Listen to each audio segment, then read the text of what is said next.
Comme vous l'avez mentionné, la République centrafricaine est un pays, vous avez mentionné, nous sommes sortis de crise.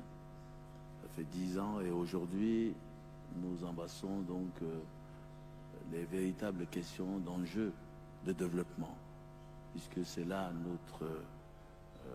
la volonté de nos populations. Et évidemment, nous sommes parents pauvres de financement, vous l'avez vous-même mentionné. Et c'est pour cela que notre institution, la Banque africaine de développement, nous sollicitons pour beaucoup de projets. D'ailleurs, je les remercie parce qu'au jour d'aujourd'hui, la Banque africaine de développement finance près de 19 projets en Centrafrique, dont l'aide un plus phare, c'est ce qu'a mentionné le président Sassou Nguesso, un projet régional qui lie le Brazzaville, Bangui et Djamena.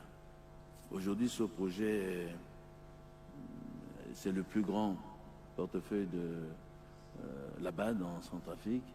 Et je profite de votre micro pour dire que nous souhaitons que les décaissements liés à ce projet soient rapides parce qu'aujourd'hui, nous sommes à 28% seulement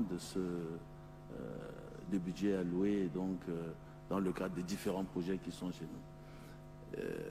Voyez-vous que vous avez parlé du fait que comment nous allons faire pour mobiliser des ressources. Depuis 2024, nous avons un plan national de développement qui prend en compte les différents axes, notamment le capital humain, les infrastructures de base et aussi l'agriculture. Ce programme est assez ambitieux, mais à la dimension de préoccupation du peuple centrafricain. Nous l'avons présenté à Casablanca et a suscité l'intérêt de beaucoup de nos partenaires. Mais aujourd'hui, nous travaillons étroitement avec la Banque africaine de développement pour financer d'autres projets.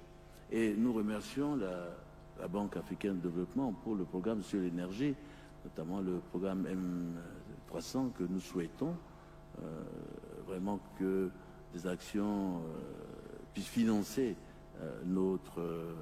ce projet parce que sans l'énergie, nous ne pouvons pas... Je vois le président Oulta acquiescer de la tête. Hein. Pardon? Je vois le président Oulta acquiescer de la tête.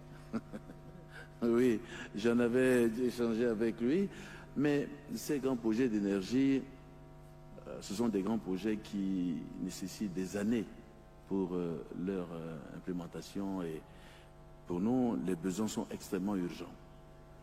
Et nous pensons que des projets intermédiaires, par exemple que nous avons présenté hier, des kits solaires, pourraient permettre déjà à nos populations qui ont besoin d'énergie, notamment même pour les téléphones, pour la lumière, pourrait être intéressant pour permettre à cette population